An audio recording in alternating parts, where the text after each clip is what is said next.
Hey, this is JP and welcome to a new video.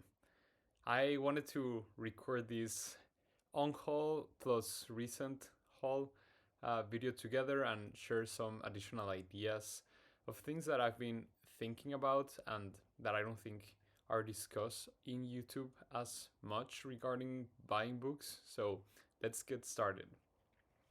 I got the idea for making this video from a couple of things that have been circulating around my head. And the first one being that I recently finished my first period in the master program that I am studying, and I bought some books as a prize to myself. And also that we are in the process of building a new bookshelf.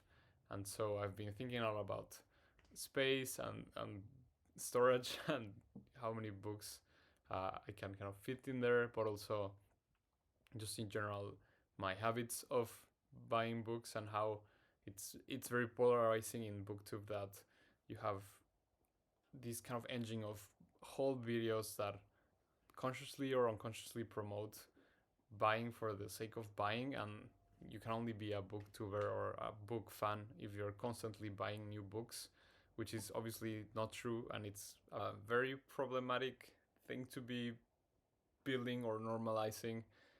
But I think at the same time there can be positive things about buying books, so I wanted to share them. But let's just start with the unhaul. So the first book that I am going to show is The Nightingale by Christine Hanna. This was a very, very popular historical fiction book back in the day. This is set in World War II, and I feel like World War II Nazi Germany has been done so much, so I don't think this is for me, and I'd rather give away this to the library so that someone else can enjoy it. So that's the first one. The second book that I am going to talk about is En man som heter Ove by Fredrik Backman, or A Man Called Uwe in English. This is Fredrik Backman's most popular novel, I want to say, and I also found it secondhand, which is fun. And I read this as part of my journey of reading books in Swedish to improve my skills in this language, and I thought it was fun. The story follows an old man, or I don't know how old he is, but a retired man who lost his wife, and that is not a spoiler. I think that happens actually before the book starts, maybe. And so basically, you have this very grumpy man who is used to following rules very strictly, like he has kind of very square mindset, and then he becomes friends with a cat, and he also becomes more involved with his neighborhood, and it's kind of this story of going from a grumpy state of everything sucks in life to finding or refinding meaning now that his wife is gone. It's very bittersweet because there are some heavy topics about death and even suicide, so trigger warnings for that. But the story is actually very funny and sweet at the same time.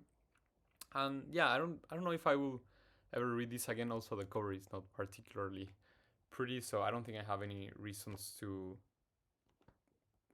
hold this, and I'd rather someone else have it. And the last book that I will be unhauling is American Gods by Neil Gaiman. I don't know so much about this story. I don't really want to talk about the author, but the only thing I know is that the revolves around gods living among humans, that trope basically, and it's in the United States. I've also had this book for a while. I also got it secondhand, and I just never got around to it. And with everything that's come out about the author, I have no intention to reading. Like I just don't have any interest anymore. So again, this is also going to a library, and maybe someone else will find joy in it. So yeah. So let's move on to the books that I've recently acquired. So these are in no particular order, but maybe just continuing with the trend of secondhand books. I got this very, very old science fiction omnibus in I recently found a science fiction antique bookstore here in the city, which I think is super fun, and they sell a lot of these kind of old editions and old authors, and it's pretty cool. So shout out to them. But I think I got this because this has H.P. Lovecraft's A Color Out of Space, which I actually talked about in my last video. That's a cool coincidence, and it also has some really popular classical sci-fi authors like Isaac Asimov and Ray Bradbury. I really like Ray Bradbury's work, Arthur C. Clarke, and so on. So this is just like a good collection of some samples from some of the most popular classic sci-fi writers, and I think the cover is really cool, and this is secondhand, so I think it's always cool to have a sci-fi collection to be, reading through every now and then. It's also very short, so that is that. Then moving on, we have The City and the City by China. I'm not even gonna try to say this name, I'm sorry. I think this is a Czech author, if I remember correctly. And yeah, this is an author that I've been hearing about for a while. I love these covers. All of his books, at least in these editions, are in this art style, so I always see them in the library. I think this is fantasy, and it revolves around two worlds that are like two versions of Earth that are adjacent to each other in some way. I don't know how that works physically or geographically. I mean, it's called The City and the City, and the main plot follows an investigator. So it is kind of a murder mystery from what I've seen, but every time I hear people talk about this book, they think it's super gripping and one of the best books they've read. And I really hope this is a hidden gem. I mean, this one in particular is kind of popular, but he has a lot of books. So I really hope that I find a new favorite author in China's work. And last but not least, we have The Left Hand of Darkness by Ursula K. Le Guin. This book probably needs no introduction. Ursula K. Le Guin is one of the most influential authors in the sci-fi genre. I've only read one other book by her, which was The Lathe of Heaven. I was not a big fan of that story. At least the writing style didn't work for me so well, so let's see how it goes with this one. I've been really intrigued by this book. It follows two characters that are on a journey in this kind of snow wasteland, and I don't know how that is connected to the fact that because the thing that most people talk about when discussing Left Hand of Darkness is that this sci-fi introduces a society that I think has no genders, or at least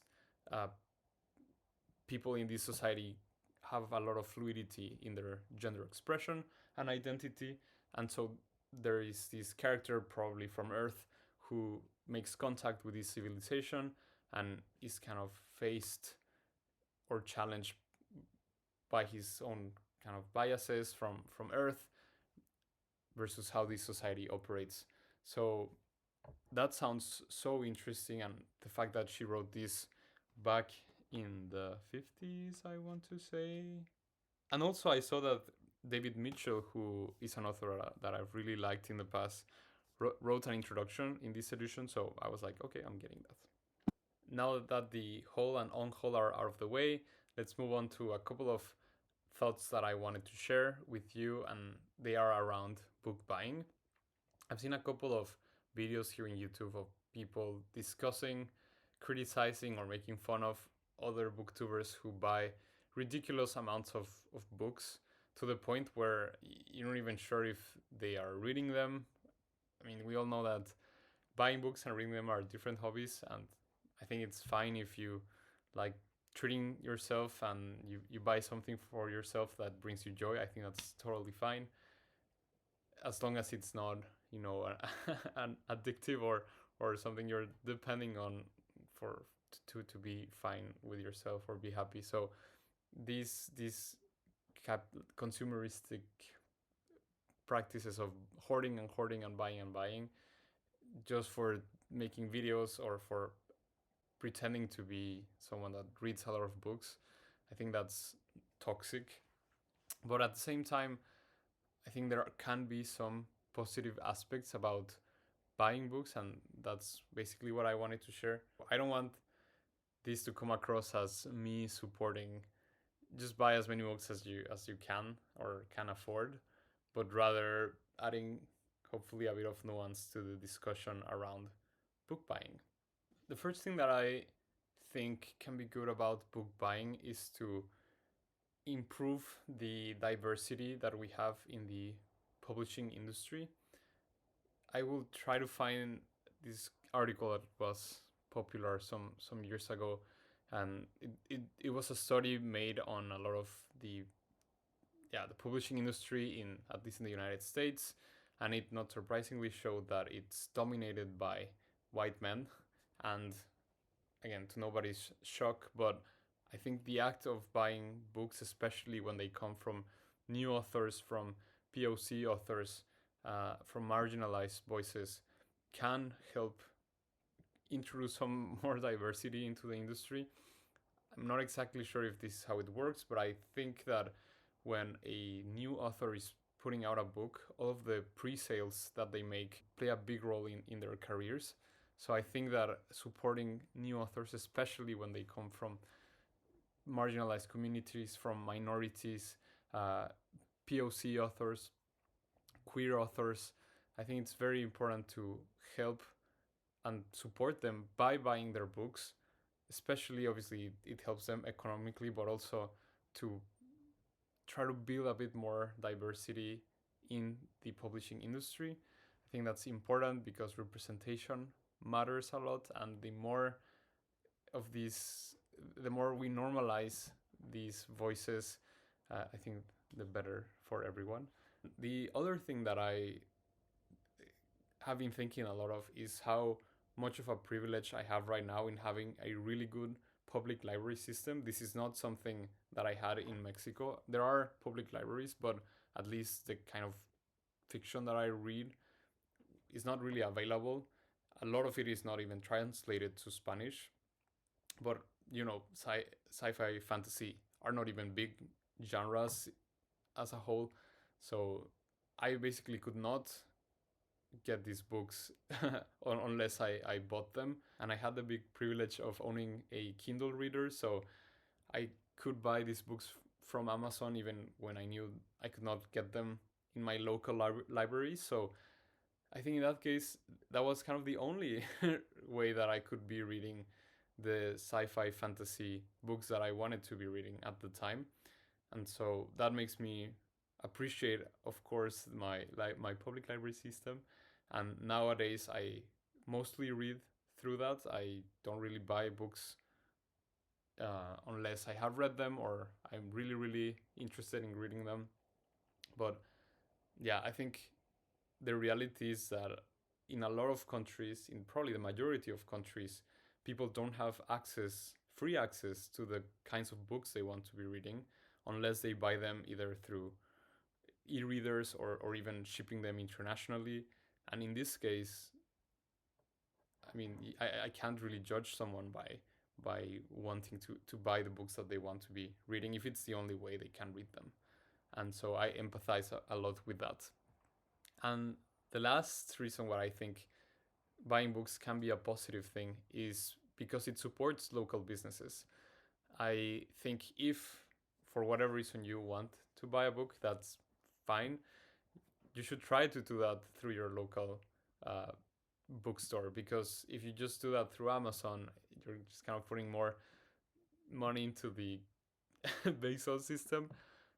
Whereas if you do that through your local bookstores, that is supporting, you know, families that not only care a lot about reading and probably love the hobby as much as you do, but they're not, I mean, I don't think people open libraries for for becoming millionaires. So I think, relatively speaking, you can make a lot more of a difference by supporting these smaller businesses than by, you know, ordering through Amazon or whatnot. So again, these are probably not super deep reasons, but I think it's interesting to you know, not condemning book buying, because there are cases where I think it's actually doing some good, and if obviously if that brings you joy, I think you should also do that. So yeah,